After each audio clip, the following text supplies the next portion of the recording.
कविता, मुझे लग रहा है कि डेफिनेटली पहले हफ्ते में तो एफआई की अच्छी बाइंग हमने देखी है, लेकिन इसको सस्टेन करने के लिए मुझे लग रहा है कि शायद हमको और एक थोड़ा सा समय देखना पड़ेगा, क्योंकि जो यूएस फेड की कमेंट्री है, उन्होंने क्लियरली कहा है कि टेपरिंग डेफिनेटली 2022 में शुरू होगा, 2 इंटरेस्ट रेट हाइक भी आएंगे। अभी जो मसला है वो इम्पोर्टेंट ये है कि कितना बड़ा टेपरिंग आएगा और कब आएगा, तो ये मार्केट्स क्लोजली वॉच करेगी। तो ये कहना मुश्किल है कि आने वाले हफ्ते में एफआईएस का फ्लो पॉजिटिव रहेगा या नेगेटिव रहेगा। थोड़ा बहुत इन्फ्लोज आएगा, बट जब भी टेपरिंग अनाउंस होगा तभी आपको काफी बड़ी मात्रा में आउटफ्लो भी देखने को मिलेंगे। और मार्केट को जो अभी आने वाले हफ्ते में जो बज में लगेगा, वो बेसिकली तिमाही रिजल्ट्स होंगे। टीसीएस ने बायबैक का अनाउंसमेंट किया है, नतीजे जो 3 कंपनीज के 12 तारीख को आने वाले हैं वो काफी इंपॉर्टेंट रहेंगे, क्योंकि मार्केट्स में ऑलरेडी काफी तेजी इन शेयरों में हुई है। तो नंबर्स उम्मीद से बेहतर अगर आते हैं तो ही यहाँ पे और थोड़ी रीरेटिंग होगी, बट अदरवाइज मुझे लग रहा है कि ये कॉर्पोरेट रिजल्ट सीजन का महीना है और यहाँ पे आपको बहुत सारे stock specific moves, quarterly numbers और बिजनेस अपडेट्स जो आते हैं उसके हिसाब से स्टॉक स्पेसिफिक एक्टिविटी काफी देखने को मिलेगी। तो मेरे ख्याल से स्टॉक स्पेसिफिक एक्टिविटी पे ही फोकस करिए। इंडेक्स मुझे लग रहा है कि शायद थोड़ा सा इस लेवल पे कंसोलिडेट होगा। अब मिड कैप्स और जो छोटी तिमाही जो मझोले शेयर है, यहाँ पे हमको लग रहा है कि एक्शन आपको स्टॉक स्पेसिफिक ही देखने को मिलेगा। मेरे ख्याल से पहले मूव में जो फ्रंटलाइन कंपनीज है, जैसे कि बैंक्स है, आईटी कंपनीज है, कैपिटल गुड्स की कंपनीज है, वहां पे मुझे लग रहा है कि ज्यादा फोकस और एक्शन रहने की उम्मीद रहेगी। छोटी कंपनीज में जो इंफ्रा एंसिलरीज है, वहां पे आपको नजर रखनी है। मुझे लग रहा है कि काफी हद तक अभी भी मार्केट्स में ऐसा अनुमान है कि फ्रंटलाइन कंपनीज आपको तीसरी तिमाही में नतीजे और अच्छे दिखाएंगे। तो मेरे ख्याल से मिड कैप कंपनीज में गिने चुने कंपनीज जरूर नंबर्स अच्छी दिखाएंगे, लेकिन ज्यादा जो पॉजिटिव नंबर्स दिखाने वाले की जो कंपनीज होगी वो फ्रंटलाइन में ही आएगी, जो बड़ी मार्केट कैप वाली कंपनी है। तो मुझे लग रहा है कि निवेशकों को थोड़ा सा इंतजार करना चाहिए। Q3 के नंबर्स आने के बाद जो मैनेजमेंट की कमेंट्रीज रहेगी, ऑर्डर बुक पे जो डिमांड आउटलुक रहेगा, वो मेरे ख्याल से काफी इंपॉर्टेंट रहेगा। तो उस पॉइंट ऑफ व्यू से आपको जब तक नतीजे नहीं आते तब तक कोई जल्दबाजी नहीं करनी। बट हाँ, हो सकता है कि गिने चुने कंपनीज में यहाँ नतीजे अच्छे आए, लेकिन ज्यादातर बड़ी कंपनीज में हमको लग रहा है कि जो अर्निंग्स की मोमेंटम है वो आपको अच्छी सी तेजी से देखने को मिलेगी, क्योंकि काफी कंपनीज ने अच्छे बिजनेस अपडेट्स दिए और इसका अनुमान हमको तीसरे तिमाही के नंबर्स में जरूर देखने को मिलेगा।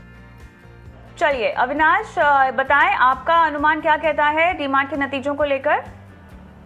आई थिंक मैं समझता हूँ, देखिए अगर 20-22% की टॉप लाइन ग्रोथ आती है, मार्जिन में 30 बेसिस पॉइंट्स का इजाफा आता है, तो मार्केट्स को डेफिनेटली ये रिजल्ट्स काफी अच्छे लगेंगे। इनफैक्ट फेस्टिवल क्वार्टर था तो ऑब्वियसली वॉल्यूम भी काफी स्ट्रांग रहेगा, लेकिन जो आने वाला क्वार्टर है स्पेशली जनवरी से, वहां पे मार्केट सुनना चाहेगी मैनेजमेंट की कमेंट्री की आगे चल के स्टोर एडिशंस कैसे रहेंगे, सेम स्टोर ग्रोथ क्या रहेगा, क्योंकि अगर ये ओमिक्रॉन का वायरस कम से कम 2-3 महीने के लिए चलता है तो डेफिनेटली जो लोकल मूवमेंट है वहां पे थोड़े बहुत रिस्ट्रिक्शंस ऑलरेडी आ चुके हैं। तो मेरे ख्याल से आई थिंक ये कमेंट्री काफी इंपॉर्टेंट रहेगी, और ऑब्वियसली आने वाले साल के लिए क्या स्टोर एडिशन रहेंगे, क्या आउटलुक रहेगा, ये सब जानने के बाद मेरे ख्याल से स्टॉक में एक डायरेक्शनल ट्रेंड आपको देखने को मिलेगा। बट मोटा मोटी आई थिंक नंबर्स अच्छे आने की उम्मीद है, तो स्टॉक में एक थोड़ा सा अप ट्रेंड देखने को मिलेगा। बट ओवरऑल आउटलुक और जो कोविड का रिलेटेड इम्पैक्ट है वो मार्केट्स मैनेजमेंट के पॉइंट ऑफ व्यू से सुनने की चेष्टा करेगा, तो ये काफी इंपॉर्टेंट रहेगा। मुझे लग रहा है कि देखिए जो सबसे बड़ा काउंटर आईटी में रहेगा वो टीसीएस रहेगा। आज ही खबर मिली है कि टीसीएस बायबैक अनाउंस करेगा। मेरे ख्याल से डिविडेंड तो अच्छा आएगा ही, क्योंकि इन्होंने तीसरी क्वार्टर के लिए इंटरिम डिविडेंड की अनाउंसमेंट ऑलरेडी की है। मुझे लग रहा है कि बायबैक करीबन 4100 के करीब आने की उम्मीद रहेगी, और काफी कैश कंपनी के पास है। सबसे बड़ी बात मार्केट ये भी देखना चाहेगी कि क्लाउड और डिजिटल सेगमेंट्स में क्या ग्रोथ हुई है, क्या किस प्रकार के नए ऑर्डर विन्स आए हैं, और ओवरऑल डिमांड आउटलुक और मार्जिन आउटलुक कैसा है। तो मुझे लग रहा है कि अगर टीसीएस ने नंबर्स बहुत ही बेहतरीन दिखाए तो पूरे आईटी सेक्टर में आपको एक रब ऑफ देखने को मिलेगा। तो मेरे ख्याल से मैं आईटीसीएस के नंबर्स क्लोजली वॉच करूंगा, not only from the operational point of view but even buyback के पॉइंट ऑफ व्यू से, जो काफी समय के बाद आया है। और मुझे लग रहा है निवेशकों को ये बात डेफिनेटली नजरअंदाज नहीं करनी चाहिए। तो टीसीएस में अगर 4100 के करीब या उसके ऊपर अगर बायबैक प्राइस आती है तो definitely short to medium term में आपको काफी अच्छी तेजी देखने को मिल सकती है। मुझे लग रहा है अभी तक तो नंबर्स में कोई दबाव दिख नहीं रहा है, स्पेशली अगर हम टाटा स्टील मैनेजमेंट की कमेंट्री देखें या सेल की देखें, तो मुझे लग रहा है कि अभी भी मेटल के प्राइसेस काफी स्ट्रांग है। हाँ, ओवरऑल थोड़ी सी कमजोरी जरूर देखने को मिली है और जो सेकंड क्वार्टर का जो प्रॉफिट रन अप था उसके हिसाब से शायद तीसरे तिमाही में आपको इतना रन रेट या इंक्रीमेंटल ग्रोथ देखने को नहीं मिलेगा।